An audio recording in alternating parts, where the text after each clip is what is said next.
Welcome back to my YouTube channel. आज हम करेंगे टीएस ग्रेवाल क्लास 11th की अकाउंटेंसी का चैप्टर 15 जिसका नाम है डेप्रिसिएशन का सॉल्यूशन नंबर 14। क्वेश्चन नंबर 14 बच्चों मैंने ऑलरेडी नोट कर रखा है। क्वेश्चन नंबर 14 में बता रखा है आपको महिमा trader purchase a second hand machinery for 5 lakh and spent 1 lakh on it's repair. Depreciation is to be provided at 10% per annum as per straight line method. This machinery is sold for 4,50,000. Accounting year is a financial year. Calculate profit or loss on the sale of machinery in each of the following alternative cases. देखिए इस question में आपको purchasing cost बता रखी है, किसकी machinery की cost बता रखी है और मशीनरी की सेल बता रखी है, डेप्रिसिएशन बता रखा है। इन तीनों चीज में कोई चेंज नहीं है, हर सिनेरियो में ये तीनों चीज सेम रहेगी। चेंज कहाँ पे है कि यहाँ पे अलग अलग डेट ऑफ परचेज और डेट ऑफ सेल्स बता रखी है उस पर्टिकुलर मशीनरी की। तो इसकी बेसिस पे इसी बेसिस पे इन चारों आपको जो अल्टरनेटिव केसेस गिवन है, इन चारों केसेस में आपको करना क्या है, आपको हर केसेस को सोल्व करना है, पता करना है कि हर केस में जब मशीनरी को बेचा गया है तो क्या प्रॉफिट हुआ है कि लॉस हुआ है, इस चीज को आपको पता करना है। तो चलिए अब बिना देरी के शुरू करते हैं अपने आज के सोल्यूशन को। तो सबसे पहले हम क्या पता करेंगे, हम पता करेंगे total cost of the machinery. जो सेकंड हैंड मशीनरी परचेज की गई है इसकी टोटल कॉस्ट है कितनी।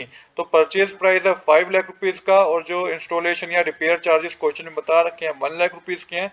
तो टोटल कॉस्ट तो होगी भाई 6 लाख रुपीज। तो हर सिनेरियो में मशीनरी की कॉस्ट 6 लाख रुपीज ही रहेगी, इस बात को आप याद रखिएगा। डेप्रिसिएशन 10% ही रहेगा, इस बात को भी आप याद रखिएगा। और सेल्स वैल्यू 4,50,000 की रहेगी, इसमें कोई चेंज नहीं है। चेंजेस है डेट ऑफ परचेज में और डेट ऑफ सेल में। अब क्या है, आगे आगे का समझते हैं थोड़ा। तो देखिए यहाँ पे मैंने वही चीज बताई आपको, कैलकुलेशन ऑफ प्रॉफिट और loss on the sale. The machine is sold for 4,50,000 in all cases. जो मशीन बेची गई है चारों केसेस में 4,50,000 की बेची गई है। The depreciation is charge at 10% per annum. जो डेप्रिसिएशन भी चार्ज करना है हमें 10% पर एनम के हिसाब से चार्ज करना है और स्ट्रेट लाइन मेथड से हमें चार्ज करना है। फाइनेंशियल ईयर की बात हो रही है, जो अकाउंटिंग ईयर है वो फाइनेंशियल ईयर हमारा फाइनेंशियल ईयर होता है हमारा 1 अप्रैल से 31 मार्च तक हमारा फाइनेंशियल ईयर होता है और 1 जनवरी से 31 दिसंबर तक हमारा कैलेंडर ईयर होता है। तो यहाँ पे हमारे को फाइनेंशियल ईयर की बात कर रखी है। अब देखिए फॉर्मूला क्या यूज करेंगे प्रॉफिट और लॉस पता करने का। Sale price minus book value of date of sale. आपको सेल प्राइस जो भी गिवन है उसमें से आपको बुक वैल्यू माइनस कर देनी है, तो आपको पता चल जाएगा कि प्रॉफिट हुआ है कि सेल लॉस हुआ है। किस तरीके से पता करेंगे वो अभी हम आगे सिनेरियो करेंगे तो आपको और ज्यादा क्लियर होगा।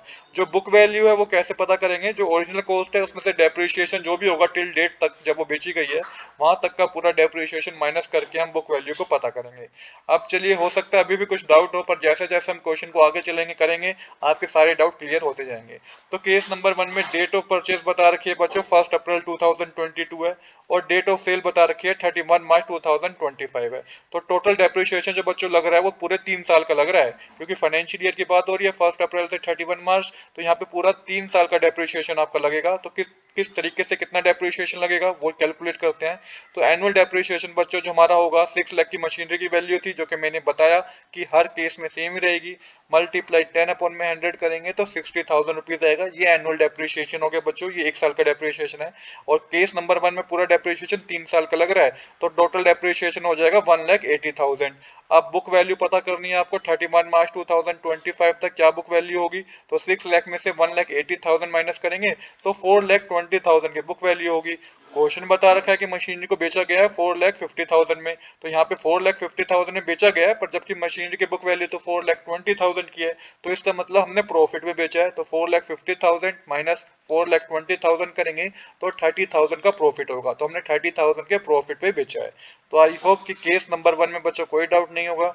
अब हमारा केस नंबर 2 जिसमें डेट ऑफ परचेज है 1 अप्रैल 2022, किस दिन मशीनरी परचेज की है और बेचा कब है मशीनरी को 30 सितंबर 2024 में बेचा है। टोटल डेप्रिसिएशन जो लग रहा है बच्चों 2 साल और 6 महीने का डेप्रिसिएशन यहाँ पे कैलकुलेट होगा। 2 साल कैसा, एक तो 2022 से 2023 1 साल हो गया, 2023 से 2024 भी हमारा 1 साल हो गया, तो 2 साल ये हो गए। अब जो 1 अप्रैल 2024 से 30 सितंबर 2024 है उसके 6 महीने, तो टोटल 2 ईयर 6 मंथ का डेप्रिसिएशन लगेगा। तो आपको डेप्रिसिएशन कैलकुलेट करना है। तो डेप्रिसिएशन जो पहले साल में होगा वो 60,000 होगा, दूसरे साल का डेप्रिसिएशन भी 60,000 होगा, क्योंकि 10% के रेट से हमें कैलकुलेट करना है। ये तो पूरे पूरे साल का डेप्रिसिएशन लगेगा। पर जो डेप्रिसिएशन 2024 वाले साल में लगेगा ना वो अप्रैल से सितंबर महीने तक लगेगा, जो कि 6 महीने का है। तो 60,000 मल्टीप्लाई 6 अपन में 12 करेंगे तो 30,000 आएगा। तो 30,000 का डेप्रिसिएशन लगेगा बच्चों तीसरे महीने में, जो कि 6 मंथ के बेसिस पे हमने कैलकुलेट किया है। अब टोटल डेप्रिसिएशन हो गया 60,000 प्लस 60,000 प्लस 30,000 हो गया 1,50,000। तो 1,50,000 का टोटल डेप्रिसिएशन हो गया। तो बुक वैल्यू जो 30 सितंबर 2022 तक 24 तक होगी बच्चों, 6 लाख में से आप 1,50,000 जो डेप्रिसिएशन है ये माइनस करेंगे तो 4,50,000 होगा। और यहाँ पे बता रखा है जो सेल प्राइस है वो भी 4,50,000 है। तो यहाँ पे 4,50,000 की सेल प्राइस है और 4,50,000 की बुक वैल्यू है। तो ना ही यहाँ पे प्रॉफिट हुआ है ना ही लॉस हुआ है। तो 4,50,000 माइनस 4,50,000 करेंगे तो जीरो आएगा, no profit no loss. I hope case number B में भी आपको कोई डाउट नहीं होगा। अब है हमारा केस नंबर सी, जिसमें है डेट ऑफ परचेज 1 जुलाई 2024 और डेट ऑफ सेल है बच्चों 31 मार्च 2025।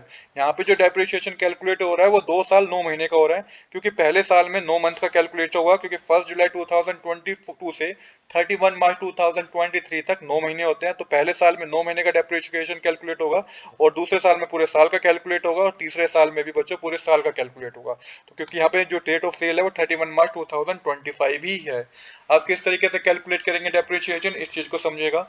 तो डेप्रिसिएशन जो मैंने बताया पहले साल में 9 महीने पे कैलकुलेट होगा, तो 60,000 जो डेप्रिसिएशन था एनुअल डेप्रिसिएशन मल्टीप्लाई 9/12 कर देंगे तो पहले साल पे जो डेप्रिसिएशन होगा 45,000 होगा।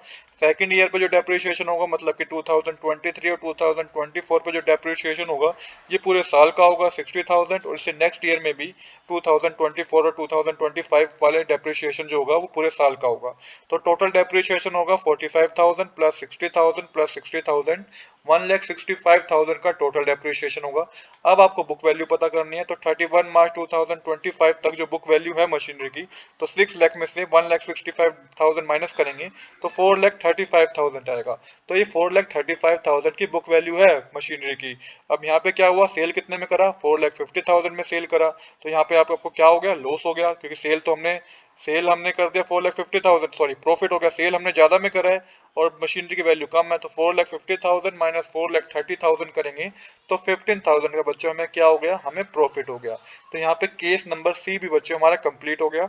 अब है हमारा केस नंबर डी। तो परचेज करिए मशीनरी 1 जुलाई 2022 को।